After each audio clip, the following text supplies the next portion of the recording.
इस बार बटन दबाना है स्कूल बस्ता छाप पर, स्कूल बैग छाप पर। सबको देखा बारंबार जन स्वराज अब की बार।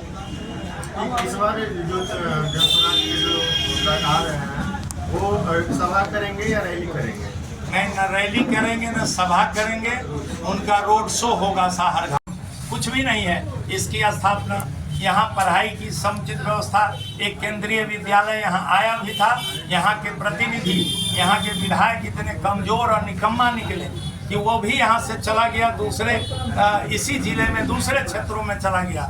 लेकिन हमारे मधुबनी जिला का ये प्रतिनिधि हमारा रोक नहीं सका इस कार्यक्रम को। हम यहाँ केंद्रीय विद्यालय ही नहीं, पढ़ाई की नेतरहाट स्तरीय व्यवस्था को, सिस्टम को लागू करेंगे। हम यहाँ उन्नत किस्म का हॉस्पिटल का निर्माण करेंगे कि यहाँ हमारे किसी भाइयों को जरूरत पड़े, हार्ट अटैक कर जाए तो उसका इलाज इसी हरलाखी क्षेत्र में हो। यहाँ कोई हरलाखी और मधवापुर में कोई कैस्ट्रोचोंड कॉलेज नहीं है। कॉलेज की स्थापना से लेकर बाढ़ रौदी के स्थायी समाधान को लेकर आपको पता होगा, आप पत्रकारगण हैं। इस गर्मी में जो हमारे रसोई में पानी सूखा हुआ था, खेत जल रहा था, उस समय बच्चों के समान ये हमारे किसान पानी उपज कर कृषि को बचाने का काम किया। और जब खेत से खलिहान में आने का वक्त हुआ, वो धान वो पानी के अंदर डूब गया। यहाँ का नकारा प्रतिनिधि जिसे उसकी रक्षा नहीं कर सका, न उसका हर्जाना दिला सका, न उसका इंश्योरेंस खत्म कर दिया इस सरकार। हम उन तमाम लोगों के इंश्योरेंस की व्यवस्था करेंगे, बाढ़ रौदी का स्थायी समाधान करेंगे। हम यहाँ से सरकारी बस विभिन्न जगहों से खुलवाएंगे ताकि हमारे लोग महंगी यात्रा नहीं, सस्ती यात्रा कर सकें। और दो काम और करेंगे। यह विश्व प्रसिद्ध स्थल हमारे इसी हरलाखी विधानसभा में पड़ता है, वह है गिरजा स्थान फुलहर जिसे बोलते हैं, जहाँ राम और सीता का प्रथम मिलन हुआ था। रामायणों में ही इसकी चर्चा है। पूरे हिंदुस्तान और दुनिया के लोग इस धरती पर आने के लिए ललायित है, लेकिन हमारा ये प्रतिनिधि आज तक उसको पर्यटक स्थल के रूप में नहीं बदल सके। हमारे यहाँ कालिदास को यही ज्ञान हुआ था उच्चैठ भगवती में, जो हिस्टोरिकल जगह है, ऐतिहासिक और धार्मिक स्थल है। माँ भगवती का वह डी है जहाँ जिससे भी हम पर्यटक स्थल नहीं बना सके। अगर इन स्थानों को हम पर्यटक स्थल के रूप में परिवर्तित कर सकते हैं तो इस इलाके से गरीबी मिट जाएगी। यहाँ पर्यटक लोग आएंगे, यहाँ बाहर के लोग आएंगे, इस धरती पर आते ही हैं।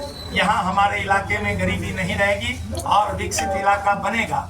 और हम आपको बताना चाहते हैं कि स्वरोजगार के माध्यम से यहाँ इस हरलाखी के युवकों को हम खड़ा करेंगे। हमारे दिमाग में बहुत सारा कंसेप्ट है, चाहे वो बोतल बंद पानी हम मोदी जी के राज्य में भेजेंगे, प्रधानमंत्री जी के राज्य में भेजेंगे। हमारे यहाँ कमला कोसी को वो उपलब्ध कराते हैं, लेकिन उनके यहाँ नागरिक सुविधा बिल्कुल ही नहीं है।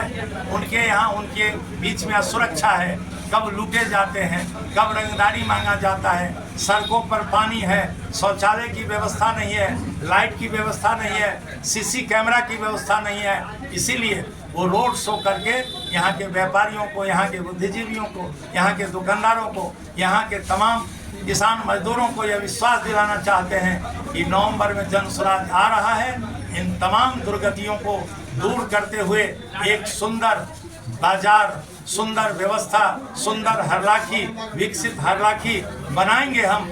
आपका भरोसा हुआ, आपका समर्थन हुआ तो निश्चित तौर पर आपके सुरक्षा की बात, आपके सम्मान की बात और आपके समस्या की समाधान की बात जन स्वराज ही करेगा। और यहाँ जो पलायन जो हमारा फितरत है, यहाँ से लोग दूसरे राज्यों में जाकर धक्का खाते हैं, अपमानित सहते हैं। तो इस बार की जो यह दिवाली बीती है और ये जो छठ आया है, यह उनके दुर्गति का अंतिम छठ और अंतिम दिवाली होगा। किसी को पलायन नहीं करने देंगे, यही रोजगार देंगे, यही सम्मान देंगे, खेती को लाभकारी बनाएंगे और हम बड़े बुजुर्ग नागरिकों को 2000 पेंशन देंगे और महिलाओं को आत्मनिर्भर बनाने के लिए हम 5 लाख रुपया उन्हें देंगे ताकि वो स्वरोजगार कर सके, अपने पैर पर खड़ा हो सके, अपनी गरीबी को मिटा सके, अपने भाग्य की रेखा को स्वयं खींच सके।